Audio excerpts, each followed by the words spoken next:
Buenas tardes, hermano viceministro. Saludar a los viceministros, autoridades presentes, ministros, a la señora Alicia Bárcena, por supuesto. Un abrazo a la distancia a todos los colegas, Juan Carlos Aluzarde, de la Comisión de la Cuenca del Plata, a las empresas de agua potable y sus representantes, comités, asociaciones de regantes que me imagino que están presentes. Bolivia tiene una larga tradición de organizaciones sociales en el agua, con un tejido orgánico y de demandas y propuestas muy complejo, ¿no? Y creo que esto enriquece la discusión tanto en Bolivia como en América Latina, si existen también personas que nos están viendo. Agradecido por la invitación, permítanme compartir mi presentación, si me permiten. ¿Se puede ver y escuchar? Sí, Viceministro, sí, amigos. sí podemos escuchar. Adelante, ¿Se puede Zené. ver? ¿Sí? Sí, se ve muy bien. Perfecto, muchas gracias. Me permito poner un título sugerente a la presentación. Yo estoy seguro que este día de hoy y el día de ayer, cuando comenzó el evento, creo que fue ayer, o por lo menos en el transcurso de hoy, han visto con bastante detalle el tema de agua potable y tratamiento de aguas residuales, seguramente la legislación, los sistemas de regulación, en fin. Quisiera proponerles un poco atrevidamente una visión integral, articulada entre lo que son nuestros enfoques de conservación, sustentabilidad de nuestros ecosistemas y la madre tierra y el derecho humano al agua. Por eso les he propuesto este título que dice Vivir feliz con el agua y sus derechos, incluido el derecho humano, pero también el derecho del agua, de la madre tierra a la vida, de los ecosistemas, de la naturaleza a la vida, que es una articulación complementaria sin la cual el derecho humano no podría realizarse.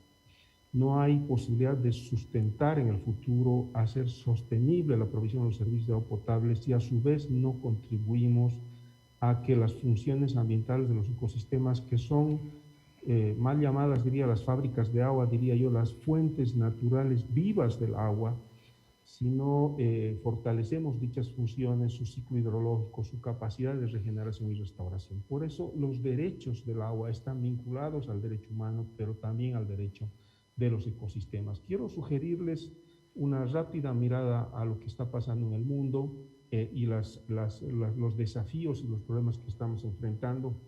Algunos datos importantes: el uso del agua aumenta cada año en 1% desde el año 1980. Hay una demanda creciente de los sectores de consumo humano, de los sectores domésticos, de los sectores industriales, de los sectores comerciales, del riego, que es el que mayoritariamente ocupa, consume gran parte del agua.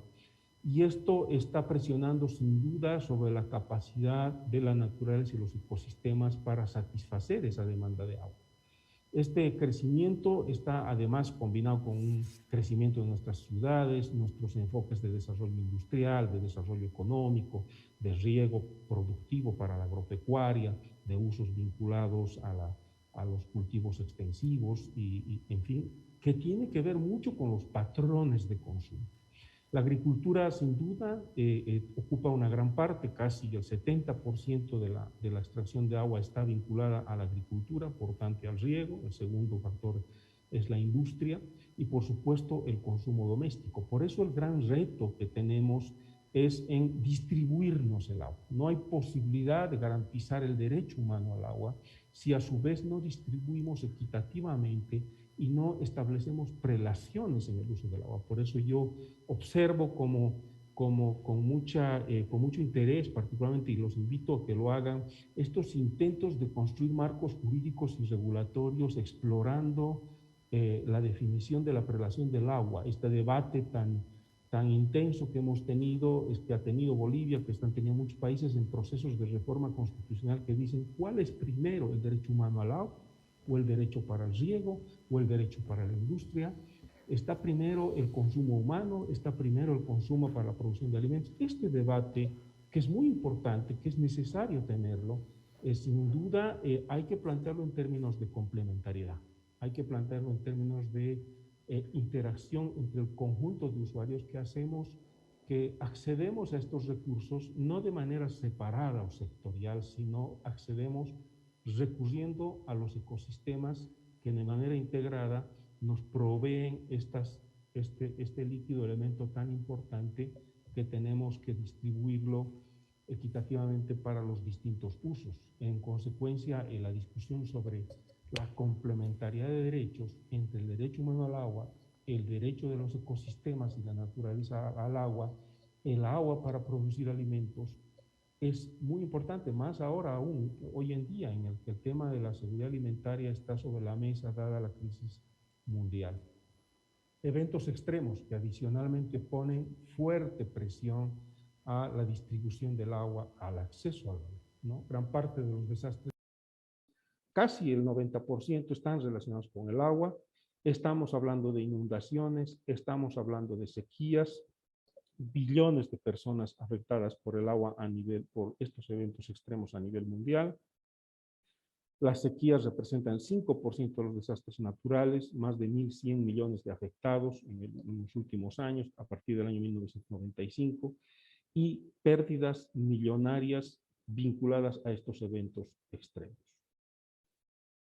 El cambio climático está incrementando la magnitud de estos eventos extremos, ¿no? Se proyecta, lo dice la OCDE, que la cantidad de personas en riesgo de inundaciones aumente hacia el año 2050 en 1.200 millones de personas.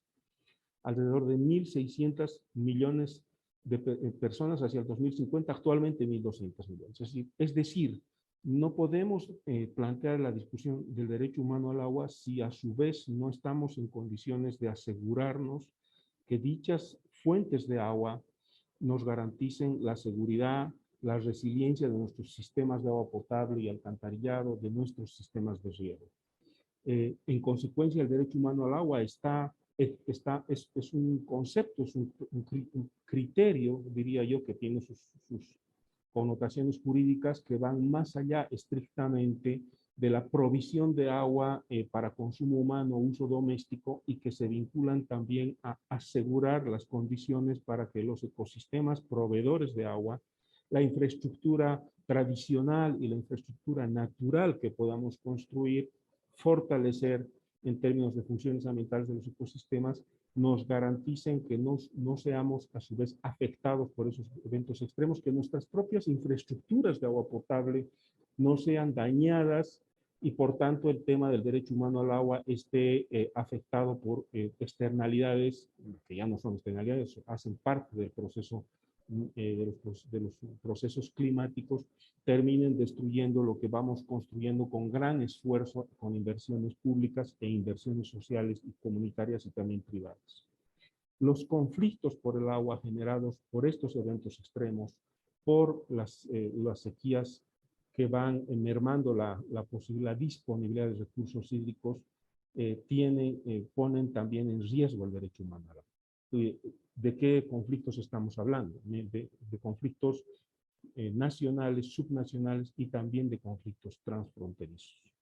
Existen 286 ríos internacionales, 592 acuíferos transfronterizos que son compartidos por 153 países y estas fuentes de aguas transfronterizas sin duda son motivo de disputas por distintas razones, por los impactos climáticos que están sin duda generando mayor evaporación, pérdida física de las aguas, por tanto, la reducción de la disponibilidad de agua, de los caudales, de los volúmenes de agua, sino también por las obras de infraestructura construidas aguas arriba en un país determinado que pudieran mermar, disminuir los caudales de fuentes de agua transfronterizas en países vecinos. De tal modo que esto nos interpela a pensar que el derecho humano al agua, así como el derecho de la naturaleza al agua, debe involucrar necesariamente procesos de integración del agua,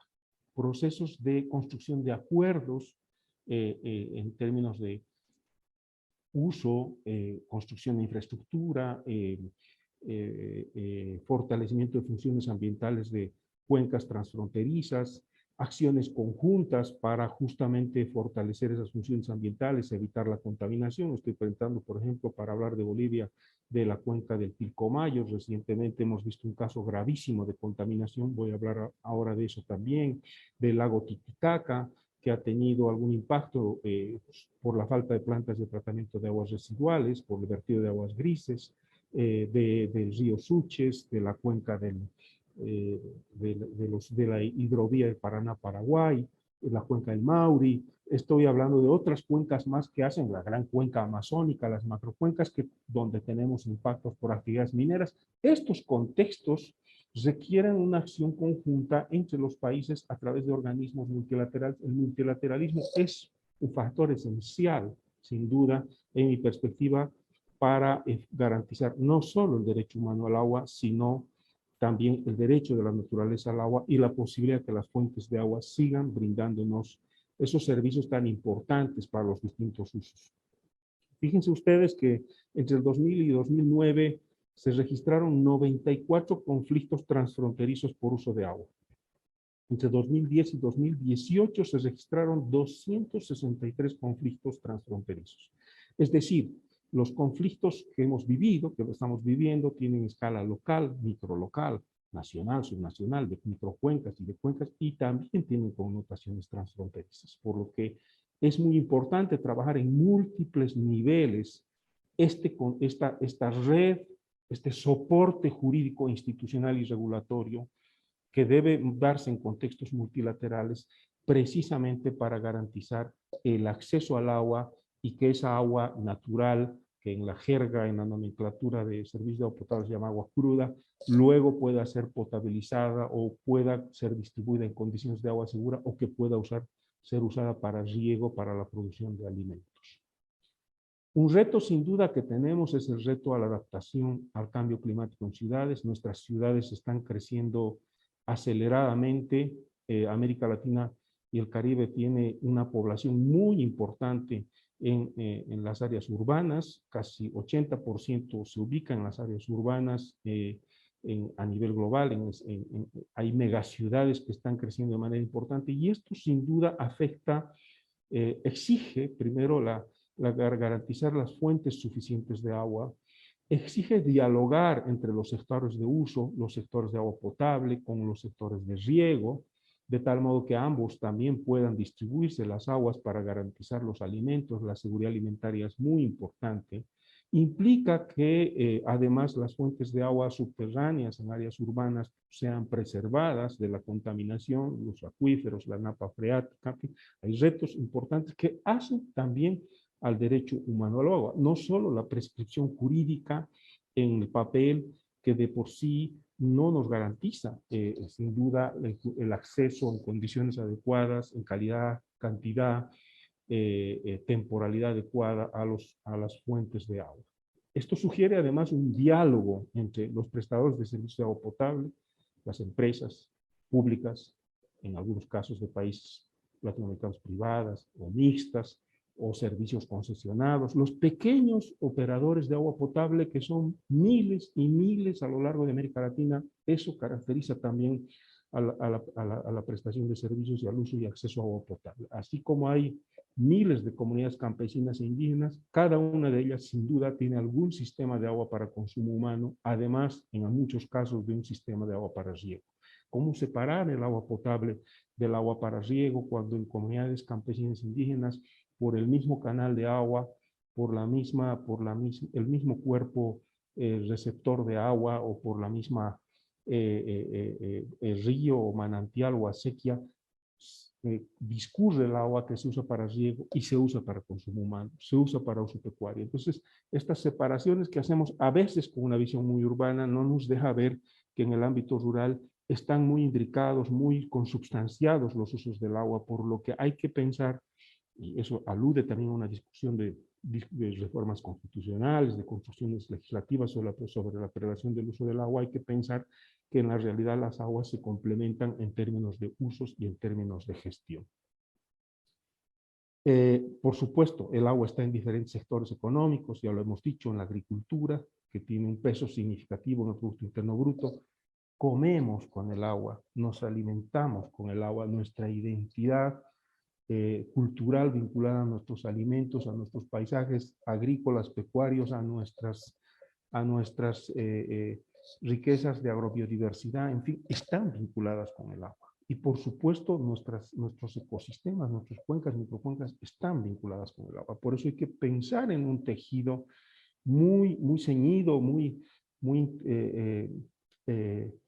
complementario entre los distintos usos, y esa es la invitación que hacemos, pero además, no solo pensando en las comunidades, por supuesto en la multiplicidad de actores que hacen al ámbito económico que usa el agua. Por eso creo que acertadamente se ha construido en el caso boliviano y en otras legislaciones la necesidad de constituir directorios de cuenca con múltiples usuarios, incluyendo mineros, ¿por qué no? Industriales, ¿por qué no? Regantes de mediana y gran escala, ¿por qué no? Pequeños regantes, sistemas locales de producción de riego para producción agrícola y forestal. Esta necesidad de crear plataformas de concertación, de diálogo, de planificación desde la microcuenca hasta la macrocuenca, ya en un sentido de diálogos binacionales o multilaterales, tiene que ser la marca de nuestra planificación para garantizar los derechos al agua que son humanos y que son también de nuestra naturaleza y de nuestros ecosistemas.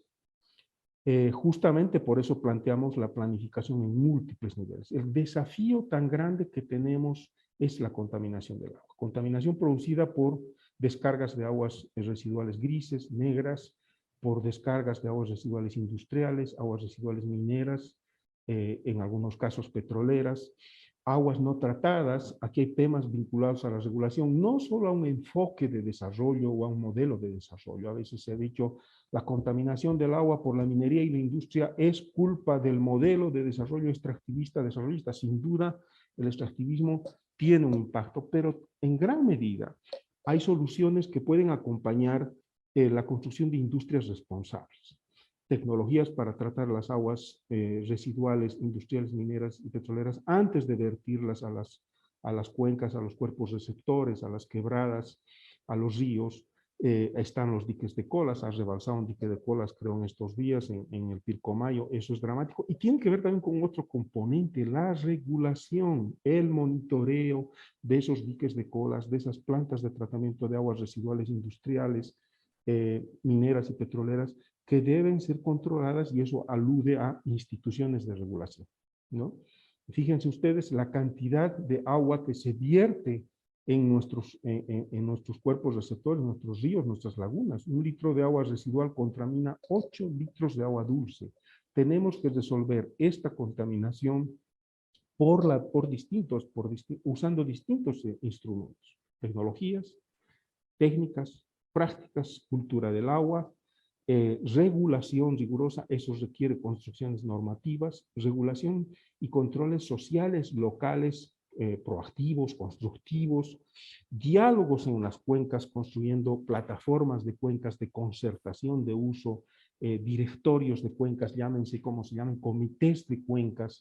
Bolivia ha impulsado las cuencas pedagógicas, que tienen que ver también con la construcción de estos acuerdos sociales. En Bolivia ya no se habla solo de la cuenca como un componente físico, sino de la cuenca social, porque la cuenca social alude a los cuerpos de agua que discurren o son cuerpos, son espejos de agua, son lagos, lagunas, sino también a las organizaciones que usan y gestionan el agua. El nivel local es muy importante. Hay que fortalecer esas democracias del agua, y esto pasa por promover diálogos, no solo por la construcción legislativa.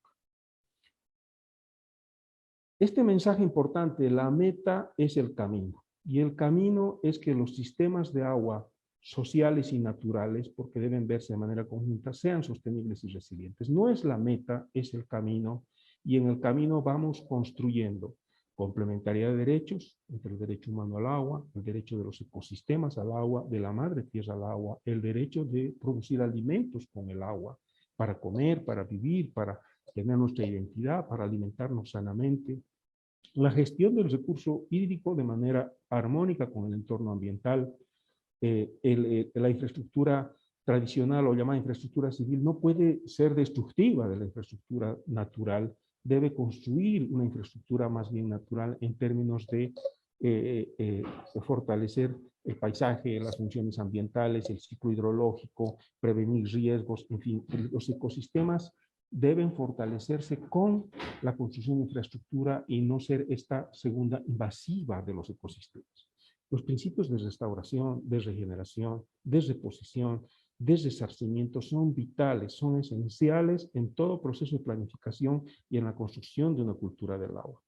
La protección ante eventos extremos pasa también por forestación, reforestación, es decir, por fortalecer esa cobertura vegetal, esa riqueza natural que a veces ya no es nativa, que puede ser implantada, pero que finalmente nos permite crear ecosistemas, esto algunos llaman infraestructura natural, que son vivos, que a su vez generan otras biodiversidades, incluyendo las biodiversidades, que es un concepto en el que está trabajando mucho la CAF, el Banco Latinoamericano de Desarrollo Sostenible, con experiencias muy particulares en varias ciudades de América Latina. El tratamiento de aguas residuales grises, negras, es muy importante. Hay que invertir en plantas de tratamiento de aguas residuales, en municipios pequeñitos, en comunidades que puedan compartir redes de alcantarillado sanitario, en ciudades grandes, intermedias, por supuesto. El reuso, el reciclaje y el uso eficiente pasa sin duda por una nueva cultura del agua, porque esto está relacionado con el derecho humano al agua. Repito, no es un tema solamente de mención jurídica.